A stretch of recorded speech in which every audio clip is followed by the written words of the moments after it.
राधे राधे। नमस्कार साथियों, स्वागत है आपका आपके अपने संपूर्ण भक्ति सागर चैनल परिवार में। साथियों, आइए आज हम अनंत चतुर्दशी व्रत कथा सुनाते हैं। शास्त्रों में अनंत चतुर्दशी का विशेष महत्व है। वहीं पंचांग के अनुसार हर साल अनंत चतुर्दशी का त्योहार भाद्रपद माह के शुक्ल पक्ष की चतुर्दशी तिथि को मनाया जाता है। वहीं आपको बता दें कि इसे अनंत चौदस भी कहा जाता है। इस दिन भगवान विष्णु और माता लक्ष्मी की आराधना की जाती है। वहीं इस दिन अनंत सूत्र बांधने की परंपरा है।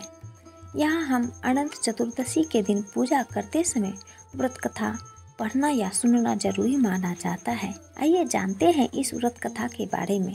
शास्त्रों के अनुसार प्राचीन काल में सुमंत नाम का एक नेक तपस्वी ब्राह्मण हुआ करता था। उसकी पत्नी का नाम दीक्षा थी। उसकी एक परम सुंदरी धर्मपरायण कन्या थी जिसका नाम सुशीला थी। सुशीला जब बड़ी हुई तो उसकी माता दीक्षा की मृत्यु हो गई। पत्नी के मरने के बाद सुमंत ने करकसा नामक स्त्री से दूसरा विवाह कर लिया। सुशीला का विवाह ब्राह्मण सुमंत ने कौंडिन्य ऋषि के साथ कर दिया। विदाई में कुछ देने की बात पर करकसा ने दामाद को कुछ ईंटें और पत्थरों के टुकड़े बांध कर दे दिए।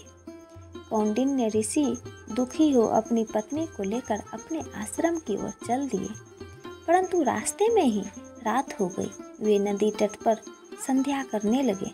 सुशीला ने देखा वहां पर बहुत सी स्त्रियां सुंदर वस्त्र धारण कर किसी देवता की पूजा कर रही थी। सुशीला के पूछने पर उन्होंने विधि पूर्वक अनंत व्रत की महिमा बताई। सुशीला ने वहीं उस व्रत का अनुष्ठान किया और 14 गांठों वाला डोरा हाथ में बांधकर ऋषि कौंडिन्य के पास आ गई। कौंडिन्य ने सुशीला से डोरे के बारे में पूछा तो उसने सारी बात बता दी। उन्होंने डोरे को तोड़कर अग्नि में डाल दिया। इससे भगवान अनंत जी का अपमान हुआ। परिणामतः ऋषि कौंडिन्य दुखी रहने लगे। उनकी सारी संपत्ति नष्ट हो गई। इस दरिद्रता का उन्होंने अपनी पत्नी से कारण पूछा तो सुशीला ने अनंत भगवान का डोरा जलाने की बात कही। पश्चाताप करते हुए ऋषि कौंडिन्य अनंत डोरे की प्राप्ति के लिए वन में चले गए। वन में कई दिनों तक भटकते भटकते निराश होकर एक दिन भूमि पर गिर पड़े। तब अनंत भगवान प्रकट होकर बोले, हे कौंडिन्य, तुमने मेरा तिरस्कार किया था, उसी से तुम्हें इतना कष्ट भोगना पड़ा। तुम दुखी हुए, अब तुमने पश्चाताप किया है, मैं तुमसे प्रसन्न हूँ। अब तुम घर जाकर विधि पूर्वक अनंत व्रत करो। 14 वर्ष प्रयत्न व्रत करने से तुम्हारा दुख दूर हो जाएगा।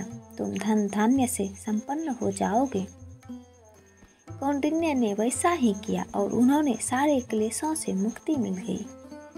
श्री कृष्ण की आज्ञा से युधिष्ठिर ने भी अनंत भगवान का व्रत किया, जिसके प्रभाव से पांडव महाभारत के युद्ध में विजयी हुए तथा चिरकाल तक राज्य करते रहे।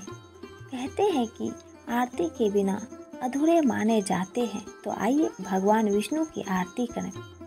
ओम जय जगदीश हरे, स्वामी जय जगदीश हरे, भक्त जनों के संकट क्षण में दूर करे। ओम जय जगदीश हरे, जो ध्यावे फल पावे, दुख बिन से मन का, स्वामी दुख बिन से मन का, सुख संपत्ति घर आवे, कष्ट मिटे तन का। ओम जय जगदीश हरे, माता पिता तुम मेरे, शरण गहूँ किसकी, स्वामी शरण गहूँ किसकी, तुम बिन और न दूजा आस करूँ जिसकी। ओम जय जगदीश हरे। तुम पूर्ण परमात्मा तुम अंतर्यामी, स्वामी तुम अंतर्यामी। पार ब्रह्म परमेश्वर तुम सबके स्वामी। ओम जय जगदीश हरे। तुम करुणा के सागर तुम पालन करता, स्वामी तुम पालन करता। मैं मूरख खल कामी कृपा करो भरता। ओम जय जगदीश हरे। तुम हो एक अगोचर सबके प्राणपति, स्वामी सबके प्राणपति। किसे विधु मिलूं दया मैं तुमको मैं कुमति। ओम जय जगदीश हरे। दीन बंधु दुखी हरता तुम ठाकुर मेरे, स्वामी तुम रक्षक मेरे। अपने हाथ उठाओ द्वार पर तेरे। ओम जय जगदीश हरे। विषय विकार मिटाओ पाप हरो देवा, स्वामी पाप हरो देवा। श्रद्धा भक्ति बढ़ाओ संतन की सेवा।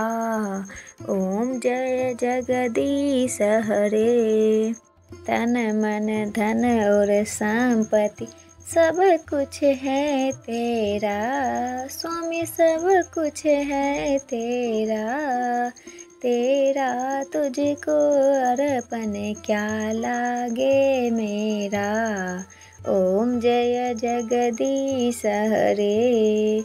स्वामी जय जगदीश हरे।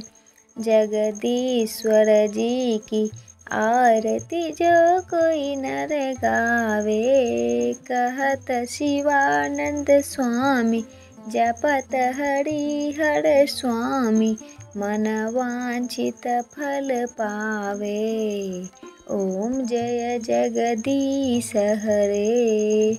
स्वामी जय जगदीश हरे।